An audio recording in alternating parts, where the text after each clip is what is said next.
to talk to you a little bit about the shamanic view of mental illness, and I know that there's a lot of words on some of these slides. I don't read them off there, but I really want you to get a feel for them so that you can, again, ask questions if you want to. It's a little different once you begin, again, looking at the shamanic view of mental illness, because we believe that everything happens on a higher plane. All illness, whether it's mental, physical, or spiritual, happens on that plane, and we draw it down to us. And we do that for a variety of different reasons, and I'm going to get into some of those reasons about why that happens. But what happens is, on a shamanic level, is that once you retrieve a missing soul piece, you're actually permanently healed. That's the difference. Okay? So, soul loss happens when a fragment of ourselves, a fragment of our true essence, is again removed from us. And we can do that ourselves, unconsciously or consciously. But what happens is that that spiritual essence, the truest essence of us, if I was to use a different concept, I would say the divineness of it, the divine childlike innocence that we have, has somehow been disrupted. And what happens then is that we then have to make a choice about where that piece goes. For most of us, what we believe is that missing soul piece goes into Gaia or Mother Earth. It doesn't go to our own mother, because our own mother was unable to protect us. So it goes to a divine essence of Mother Earth to be held for us to, again, get it back. So what then happens is that unconsciously we can give it away. Lots of times that happens before the age of 8, and it usually happens in some type of a traumatic event. Okay?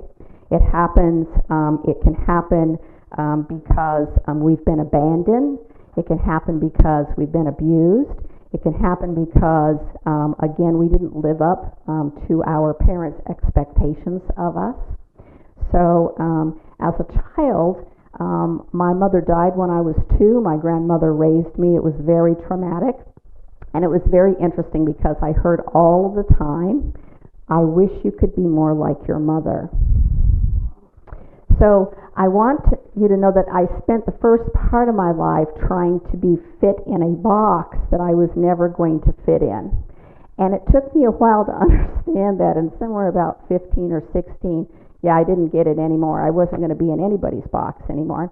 So the interesting thing about that, though, is that all of that, even though I had done lots and lots of therapy in my 20s and 30s, didn't actually come into my complete understanding of why that experience had happened until I had done 14 days of ayahuasca. And then the light bulb came on and I got it.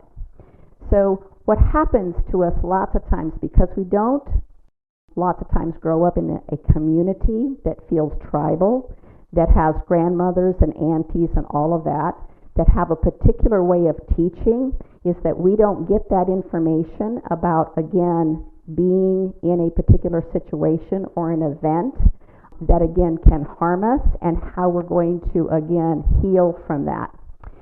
So what happens then, though, consciously, is lots of times we're willing to give up a piece of ourselves. This happens lots of times within the gay community because, again, we don't fit in a particular box.